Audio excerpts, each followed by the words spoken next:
Hi, my name is Carolyn Keller, and I'm the founder of Curio 412, a consultancy for nonprofits and small businesses who want to really harness what they're doing in order to attract recognition, develop their teams, and to make a big impact. We are focused primarily on strategic management and the community relations element of businesses and nonprofits. And today we are going to take a look at how you take the social media engagement that you're getting and turn it into donor leads for you. At this time, I know a lot of people have been thinking about how do we build relationships online, and we're going to dig a little bit deeper into what that looks like here. So if you're joining us and watching this video, you're probably a nonprofit leader, and you're probably someone who is very passionate about supporting and promoting your mission.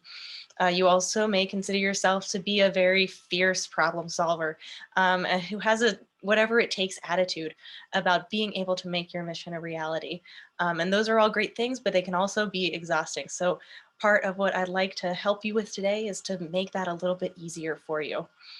You may also be someone who is naturally empathetic and loves creating relationships, which can be hard in the online atmosphere. So I'm here today to help you learn how to use social media as that tool that's going to help you get more donors and develop those relationships with people that are meaningful in your organization. I'm going to share a few slides with you today just to take us through, and they'll all go around that theme of turning social media engagement into leads for you.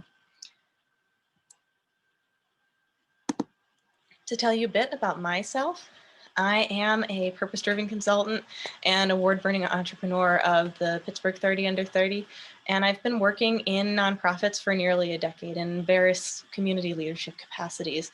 I'm also a chronic volunteer. I've been involved with a number of boards and nonprofits, committees, so pretty much if someone asks, I will usually find a way to be able to help, and I love being able to use the abilities that I have to help nonprofits.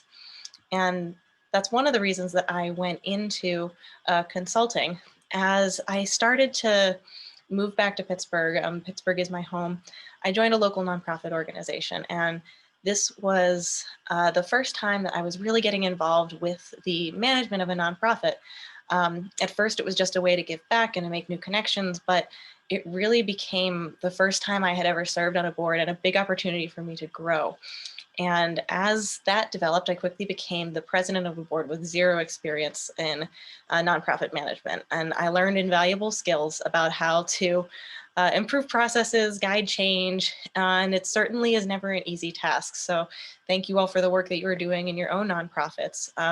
There's always a lot of things, moving parts to manage, and as you can imagine, with zero experience, and this is my first nonprofit experience, I made a lot of mistakes. But as I learned about policies and bylaws and fundraising, there were so many important lessons learned there about how to not only manage an organization, but develop connections and relationships with the people who are part of that organization. And as those people in your organization, they usually will need something common to come around, whether that's your mission or culture.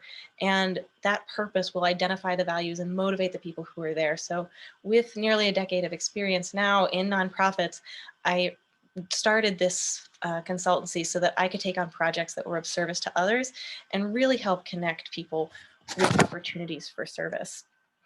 And I would like to do that today so that I can help you learn how to use social media as a tool to fundraise and develop deeper relationships with those people who are well, maybe your donors, but maybe they will also be people who are already involved with your organization in some way or another. So grab a pen and paper, and we are going to get started by taking a look at a couple of different steps that might help you sort through this. So first, let's get clear on your mission versus your value. So you probably have a mission that states a lot about what your organization does or how your organization does it. So write that down and just take a close look at it. Now, this mission statement is probably at the core that is going to define the purpose of your organization. And while it defines what you do and maybe how you do it, mission statements can't always get to that deeper version of why you do what you do in your organization and why others come to you and support you. And that's where we bring in value. So mission in your organization comes from the organization itself. When we talk about value, we're talking about the perspective that comes from outside of your organization. That is from a consumer perspective. So if you're a service-based organization, the people who use your services, if you're a museum or heritage site, the people who come to your sites, that is the perspective that we try to bring in when we think about that mission. So as you look at your mission, or as you look at your value, so as you look at your mission, take that value and think about what that might be. And that might be different for different people. And as the people who come and use your services define that, you're going to be able to harness that. And so that's where it comes in step 2 of knowing your audience. I'm sure that you have many different people in your audience. So now that you've taken a look at your mission and you're thinking a little bit about that outside perspective, I want you to write down the different people that you think are in your audience, parents, families, children, enthusiasts, just different items that might be there. So write those down and then take a close look at each of them. Think about their characteristics. What do they like to do? What are their typical average day look like? What matters to them as an individual? Those will all be very important because what you're going to want to do is speak directly to them and the value that they see in your organization. So now that you have a list of maybe 1 to 5 people that are types of people that are already engaged with your organization in some way or another, whether that's online or in person, or maybe in person to online or online to in person. So write those down and take a look, and I want you to pick one. If you had to pick one, who would be your ideal donor in that list? And I know you're probably thinking there's so many of them, how do I even go about choosing who they are? And to be honest, it doesn't really matter at this point. You'll have maybe a grandparent in your audience, and that person is going to have a different value than, say, a millennial. So you're going to have to think about them in separate ways because you're talking to them in different ways. And so speaking directly to that value, maybe at some point online, you're going to want to engage with an older generation that is going to be more capable of donating, but maybe you also want to engage someone that's in a younger audience too. But still, just pick one for right now, and that's what we're going to work on as we go through. And now as you're looking at that one person, think about the value that that person gets out of your organization. So for example, if I am running a museum and thinking about the different people that use my museum, maybe there's a parent who brings their family and has a family of 4, and it's a wonderful day out. So the value of that is being able to spend time with your family, being able to maybe get out of the house, or to learn from afar if you're learning online. So think about that value from the perspective of a parent, which is going to be very different from someone, say, if you have picked a history enthusiast who comes to your museum because they want to expand their knowledge. And so they are going to want to know everything they can. They're going to be the person standing in the back corner, reading anything that you have, whether that's a pamphlet or something underneath. There's someone who's going to be very closely dissecting your posts on social media, looking for images, looking for videos, looking for that historical context, which may be very different from, say, the perspective of a parent. So if you've picked one, really dig in deep to what that value is that that person particularly gets out of your organization. And that's going to take us to our next step.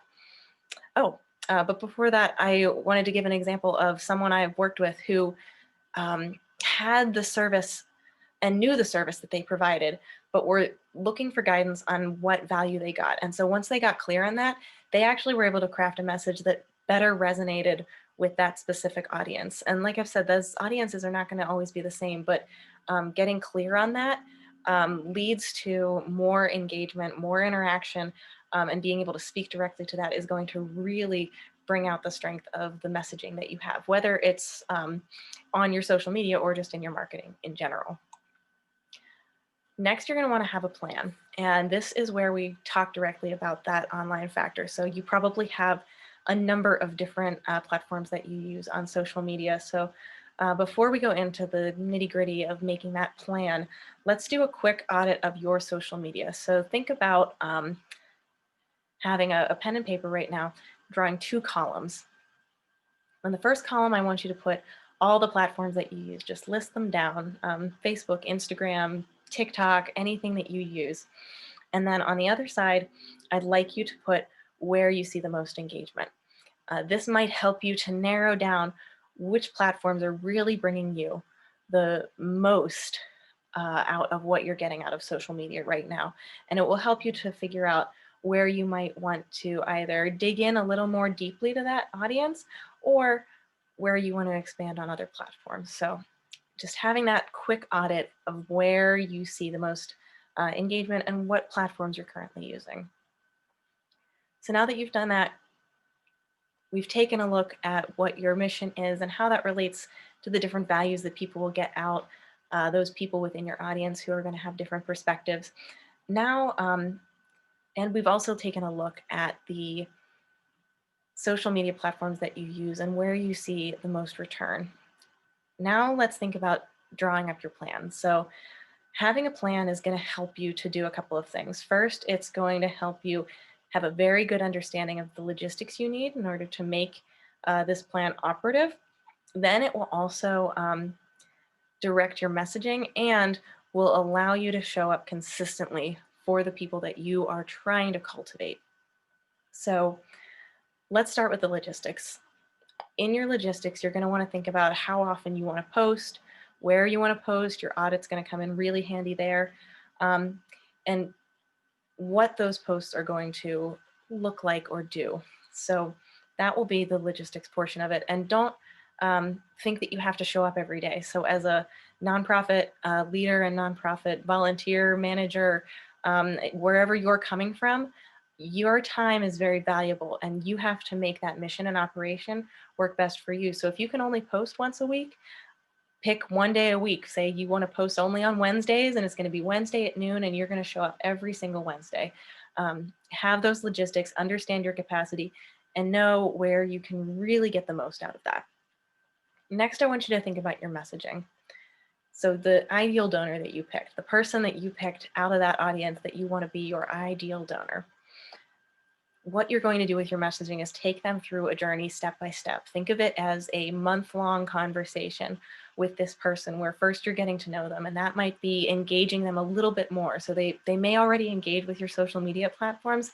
How do you speak directly to them to get them to engage more? This can be things like asking them for feedback or asking, have a poll of what they think is their favorite thing about your organization. Make it quick and easy, something that's going to catch their attention. So that's sort of the first thing, is speaking directly to them and catching their attention in a very small way. So you're getting that engagement and you're taking it up a next level just by focusing on that one type of person you've identified. Then you're going to form that connection. You're going to get a little bit deeper, and you may have some more intense calls to action here. And it won't be that intense. It might be something like actually writing a comment or sharing a post or signing up for your email so that they can hear from you more consistently if you have an email list. Then as you get further into that conversation, you're going to think about a more specific call to action that may end up being your big ask for donations or funds in different ways. So that will be a way to build, but think of it as building a relationship. I know that I've heard the analogy to dating many times. You don't meet someone on a first date and ask them to marry you. You have to go through the process. And so you have to think about how to do this, and especially doing it with that one particular type of person. And as you're thinking about that one person, know that you are building that relationship directly with them.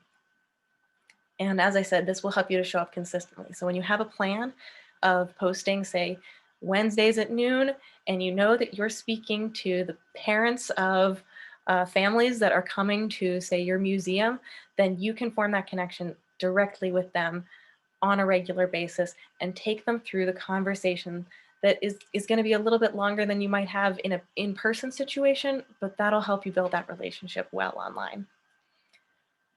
Which brings me to number 4, give it time, because social media tends to work a little more slowly than we are used to in an in-person setting.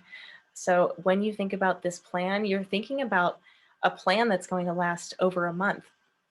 And as you're giving it time in a consumer world, if we're thinking about a for-profit business setting, it can take up to 33 touch points for someone to see something online and realize that that's a purchase they would like to make. And when you think about your ideal donor is also making a purchase of sorts. They're investing in your organization. They're taking your service and telling you it is of value. And they've already made that decision that it's of value, but it might take them a while to get there. So as you're thinking about this, know that it may take a few months for it to start really to start really seeing results with developing these relationships, but showing up consistently is going to help you get there. And something else I'd like to mention is that when you are thinking about your plan and you're thinking about this timeline that it may take a few months, having tools that will help you to streamline that process, like social media managers like Hootsuite or Buffer, are lifesavers. So as a busy nonprofit leader and manager, you don't have time to post every day. You may not even have time to post every week at noon as you're like, these things get away with you, because we know that as nonprofit leaders, you're juggling a ton of different things at once.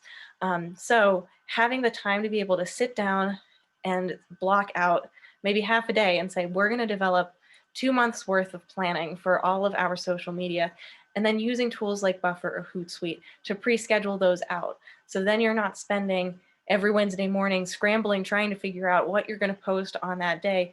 You already have a plan, and actually it's already been scheduled and posting on its own without you needing to have that extra effort. So this will help to save you time and give you the opportunity to focus more on your mission and your programmatic operations, where you know you're already making some of the biggest differences.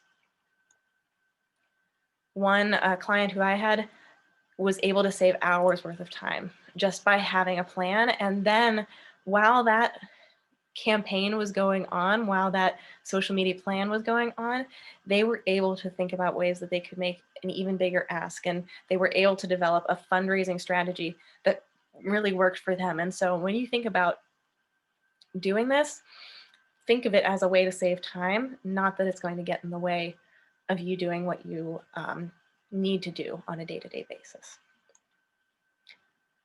And so I'd like to ask, what if by knowing your value for that particular person, you were able to form deeper relationships, gain more donors, and the world would take even more notice of you and your mission?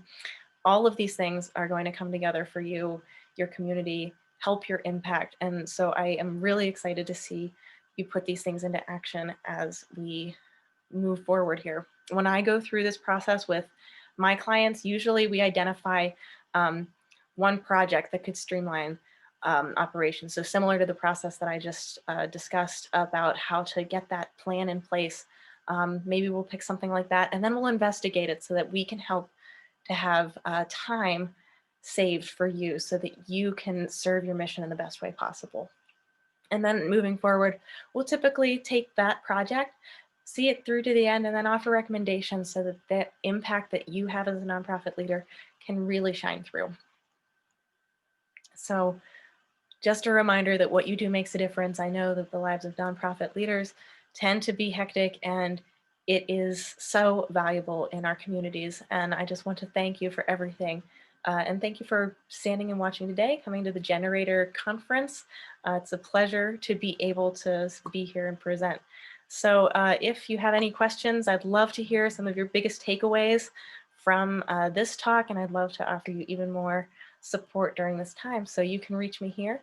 And we also have an article that goes along that will give you a bit more information about how to put these practices into place. Thanks so much, and we'll see you soon.